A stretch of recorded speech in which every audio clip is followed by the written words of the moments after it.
Brasil sempre viu a Amazônia como um lugar desabitado.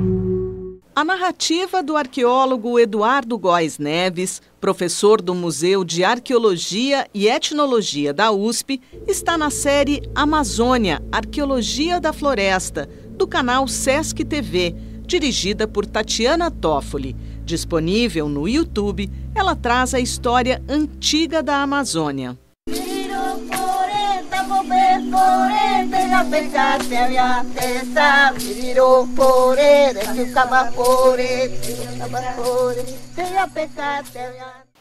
A história dos povos antigos que viviam na Amazônia há milhares de anos é um dos destaques do Repórter Eco de hoje. E veja também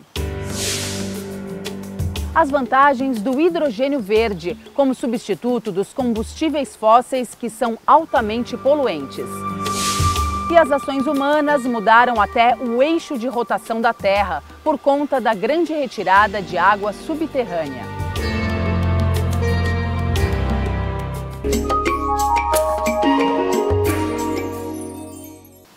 O hidrogênio verde é considerado o combustível do futuro, uma alternativa de energia limpa gerada pelo processo da eletrólise da água. O Brasil começa a dar os primeiros passos e tem potencial para ser um dos maiores produtores mundiais.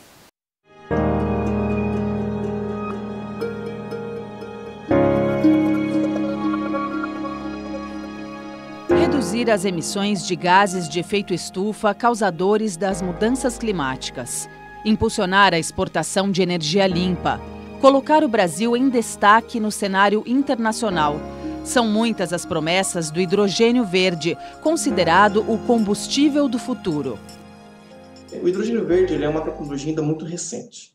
Ela não está regulamentada ainda, não só no Brasil, mas no mundo inteiro. Existe uma corrida muito grande, uma corrida tecnológica, uma corrida científica para aumentar a eficiência da produção de hidrogênio verde. O hidrogênio é obtido pela eletrólise da água, processo que consiste no uso de energia para quebrar as moléculas de água em 2 átomos de hidrogênio e 1 átomo de oxigênio. Quando a energia usada é de uma fonte limpa, o hidrogênio é chamado de verde. 95% do hidrogênio hoje vem de combustíveis fósseis. O que isso quer dizer? Que 95% do hidrogênio gera uma grande quantidade de CO2 e aproximadamente 5% do hidrogênio é considerado hidrogênio verde. A energia que a gente usa para fazer essa eletrólise tem que ser energia renovável. Então tem que ser ou energia solar, ou energia eólica, ou energia de hidrelétricas puramente. Atualmente, o hidrogênio é utilizado no Brasil, sobretudo em processos petroquímicos e na produção de amônia para fertilizantes, essenciais na agricultura. A maior parte é cinza, isto é, gerado com o uso de combustíveis fósseis. Diante do potencial do Brasil para mudar esse cenário, pesquisas são realizadas em diferentes universidades do país. O professor Renato Vitalino Gonçalves, da USP de São Carlos, trabalha com hidrogênio verde em células a combustível, usadas em carros elétricos. O hidrogênio nesse sistema, ele não é queimado, ele não é um processo de combustão, mas o hidrogênio é utilizado numa célula combustível, onde gera-se eletricidade, e este veículo ele passa a ser um carro elétrico sem a necessidade das baterias. Em outra frente, cientistas da Unicamp, Universidade Estadual de Campinas, atuam no desenvolvimento de novos catalisadores para otimizar a produção de hidrogênio verde. Para que a produção em larga escala seja uma realidade no país, há desafios que precisam ser sanados. O desafio na produção do hidrogênio verde está relacionado com a produção de energia renovável e ao maior custo do processo de produção de hidrogênio verde. O outro desafio é o desenvolvimento de catalisadores eficientes. O hidrogênio a gente tem que tentar entender como uma cadeia. E eu tenho um grande desafio, que depois é o armazenamento. E depois eu tenho outro desafio, que é transportar esse hidrogênio. E eu também tenho desafios ali no que tange aspectos regulatórios, né, e de segurança. Hidrogênio é um gás inflamável, então a gente tem que ter uma uma segurança e um cuidado redobrado.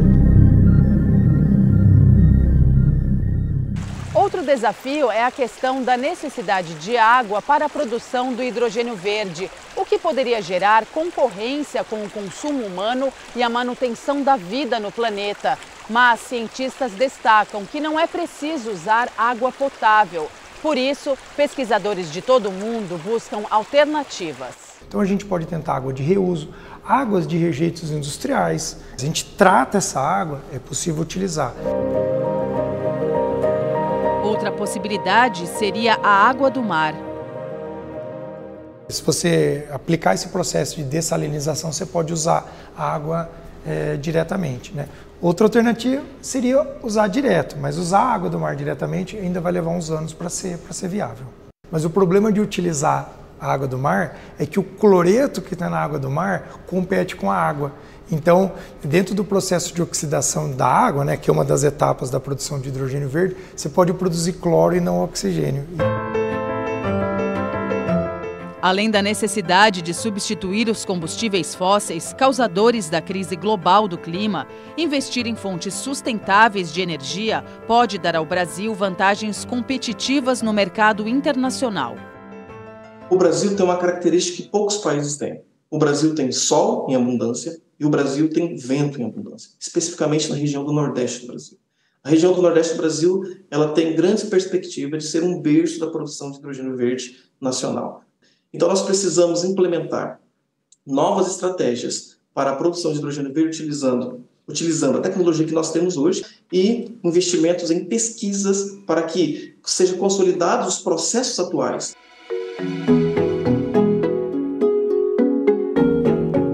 Mas, para que a exportação de energia limpa seja de fato um bom negócio para a economia e o meio ambiente, o Brasil precisa zerar a dependência de petróleo e gás. Descarbonizar nossa matriz é extremamente importante. Nós temos ainda, por exemplo, as termoelétricas. Quando nós temos problemas na geração de energia elétrica devido às baixas das chuvas, nós temos as termoelétricas. Então, ao invés de usarmos termoelétricas, nós podemos usar o hidrogênio verde nesse processo. Os carros elétricos. Quando isso for uma realidade de fato no Brasil, nós poderemos usar uma matriz de geração de eletricidade limpa para abastecer os carros elétricos. Porque não faz sentido eu ter um carro elétrico abastecendo esse carro ou carregando as baterias desse carro com uma energia que emite uma quantidade muito grande de carbono. A soma, no final, a conta não fecha. Então, para fechar essa conta, nós temos que ter uma matriz que produza energia de forma renovável.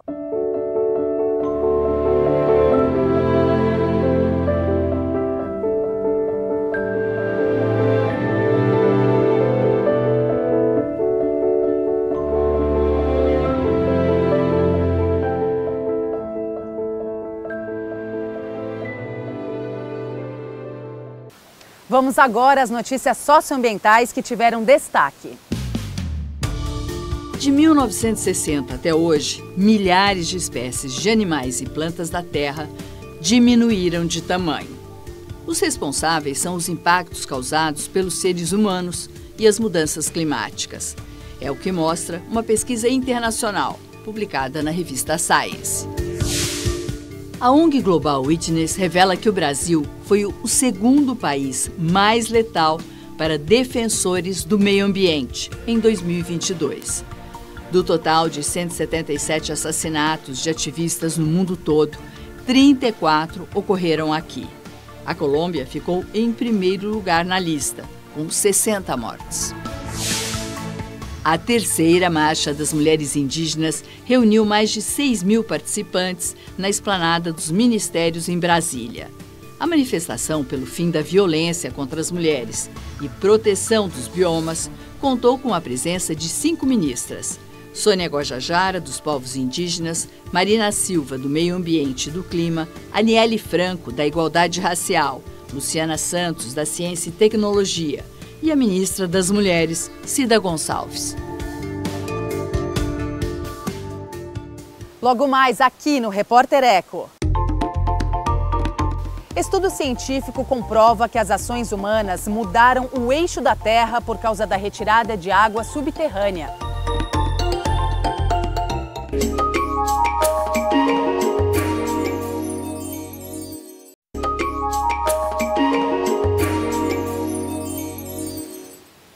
humanidade é capaz de causar graves impactos ao planeta. Mudou o clima global e agora uma pesquisa mostra que alterou até o eixo da Terra pela enorme extração de água subterrânea.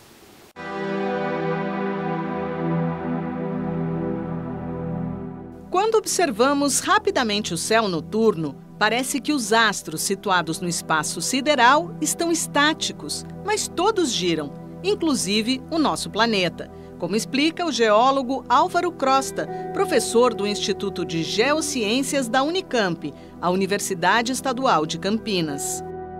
Todos os corpos planetários giram em torno de um eixo. No caso da Terra, esse eixo ele passa aproximadamente no nosso polo norte e no nosso polo sul.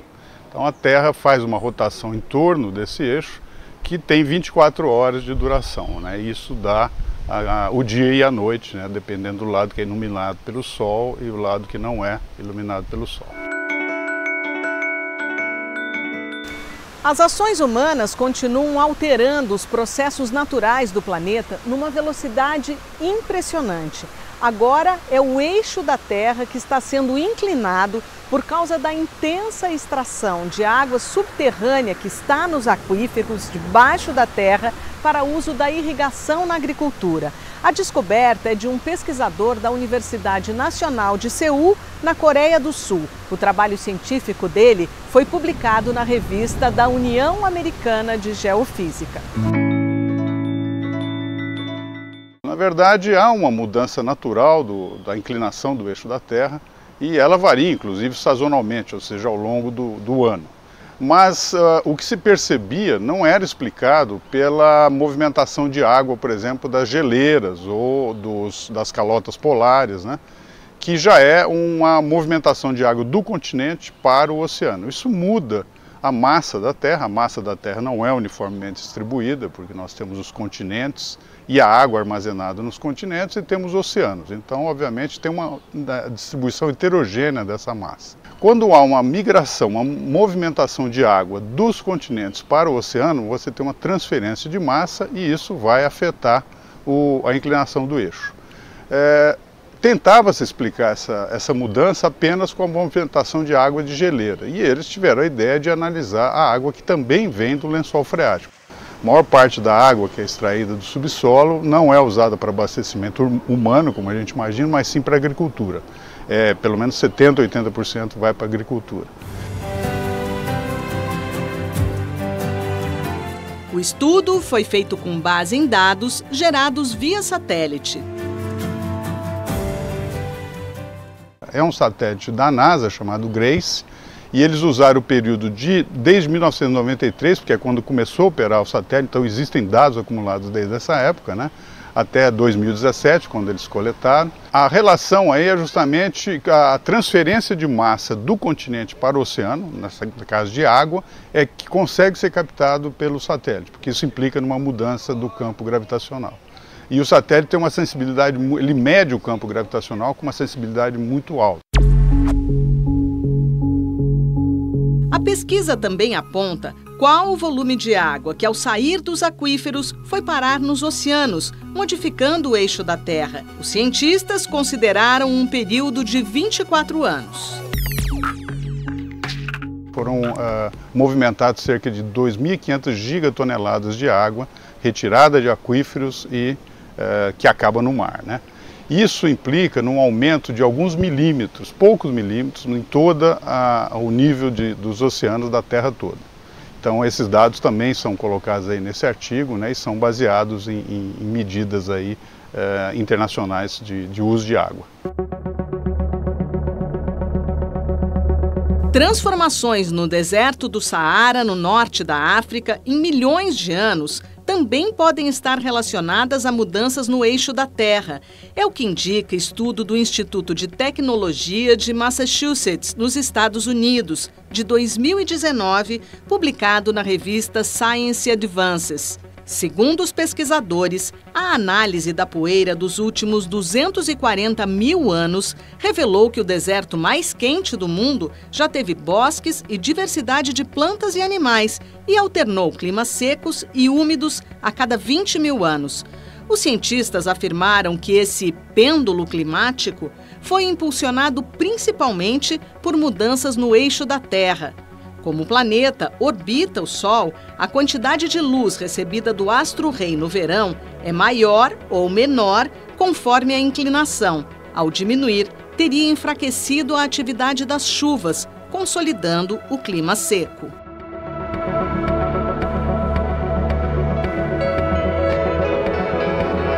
Voltando ao estudo atual sobre os aquíferos e o eixo da Terra, o geólogo Álvaro Crosta explica que o deslocamento do eixo do planeta é pequeno, de cerca de 4 centímetros por ano. Por enquanto, segundo ele, não há consequências graves. As pesquisas devem evoluir, mas o professor considera que velocidade e intensidade das ações humanas sobre os fenômenos naturais deveriam nos fazer pensar em tomar outros rumos. Nos meios científicos, permanece o debate sobre a possibilidade da atual era geológica do planeta se chamar antropoceno, por ser marcada pelos impactos causados pelos seres humanos. É uma discussão teórica, por enquanto, e bastante, já tem quase 2 décadas, né? E chegou no momento, inclusive, que se definiu um local da Terra, né? Um lago no Canadá, onde teria os registros que indicam a mudança provocada pelo homem na história geológica da Terra. Isso vai ser discutido ainda por uma comissão internacional que cuida desses aspectos, mas que tem ali marcadores da ação do homem. Nós sabemos claramente que a ação humana está influenciando vários aspectos da Terra, né, a começar pelo clima. Então, as mudanças, famosas mudanças climáticas, né, elas são uma decorrência da ação humana. E, obviamente, isso traz implicações sérias. A gente está vendo, por exemplo, a questão de eventos extremos na Terra, né, eventos climáticos extremos, que são decorrentes dessa ação do homem. Por isso mesmo a questão da definição do antropoceno está sendo tão destacada hoje, porque a gente tenta marcar qual é o início desse processo de alteração intensa humana, né, nos ciclos naturais da Terra.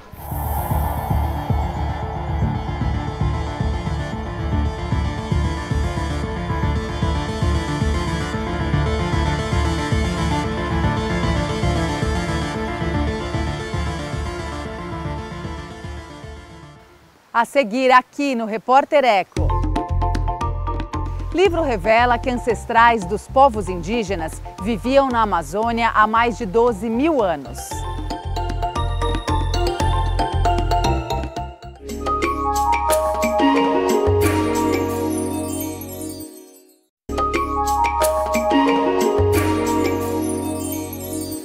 A história da Amazônia Antiga é contada em livro pelo arqueólogo e professor da Universidade de São Paulo, Eduardo Góes Neves. Estudos indicam que a ocupação da floresta chega a 12 mil anos.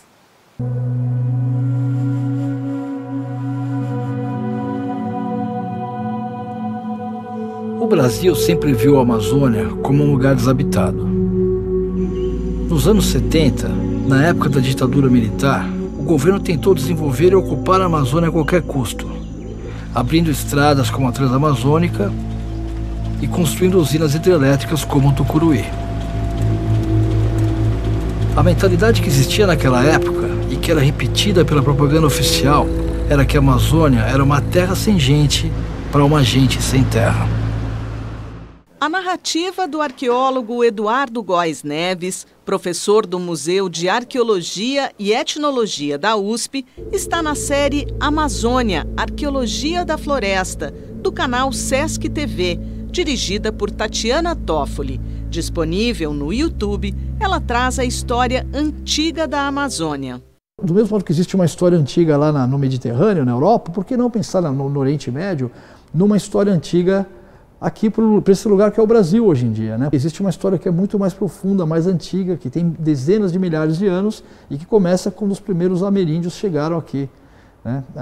Certamente há mais de 12 mil anos atrás. Nós temos alguns sítios arqueológicos com condições excepcionais de preservação, que são algumas cavernas, aqui no Brasil e também na Colômbia. Isso quer dizer que esses primeiros povos só viviam em cavernas? Não. Mas, na verdade, cavernas, elas criam microambientes protegidos, né? Elas são fisicamente protegidas pelo próprio teto da caverna, então a ação das intempéries, da erosão, ela é muito menos intensa, né? Em cavernas a gente encontra condições de preservação de materiais arqueológicos que são muito melhores.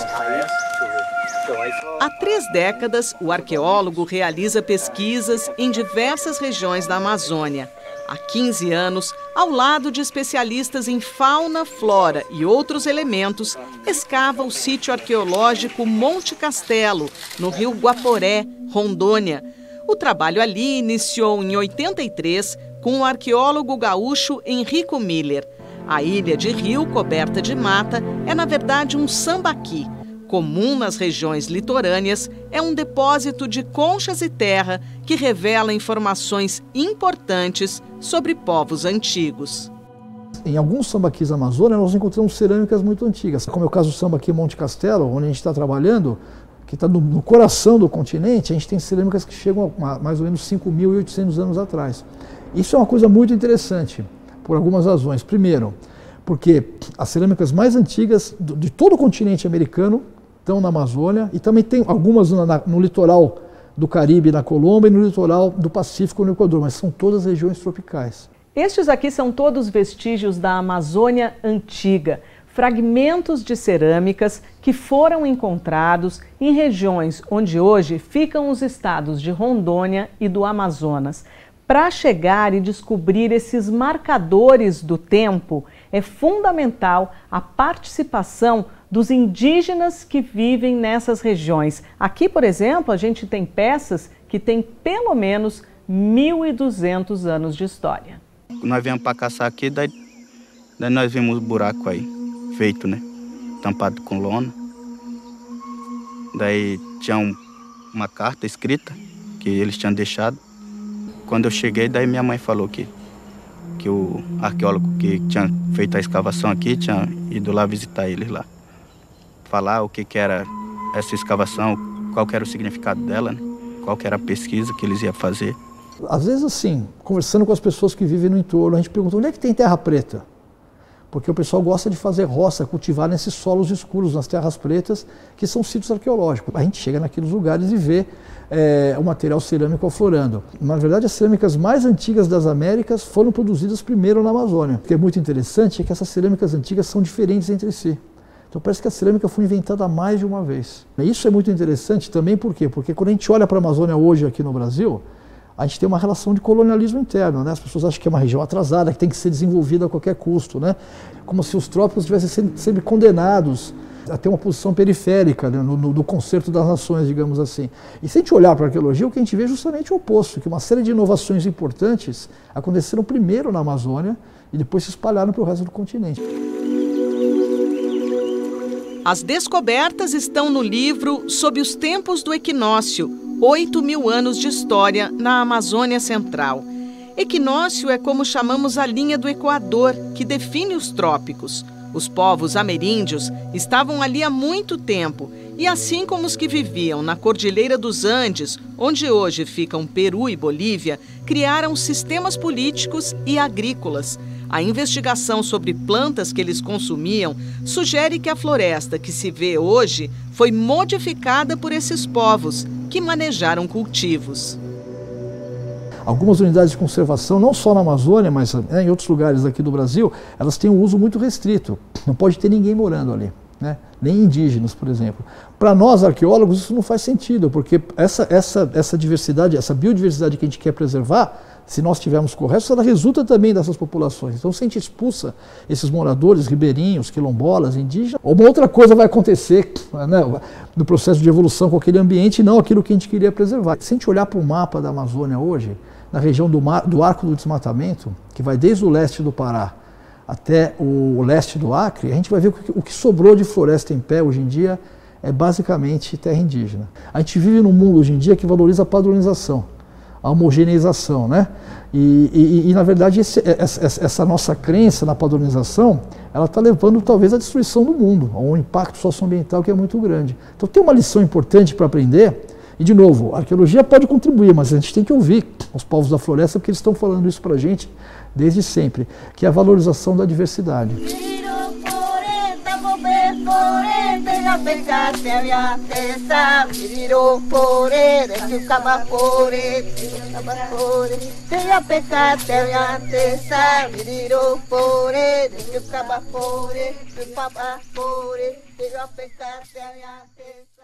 E o Repórter Eco de hoje termina aqui. A gente se encontra no próximo programa com mais projetos, ações e pesquisas em busca de um mundo melhor. Até lá!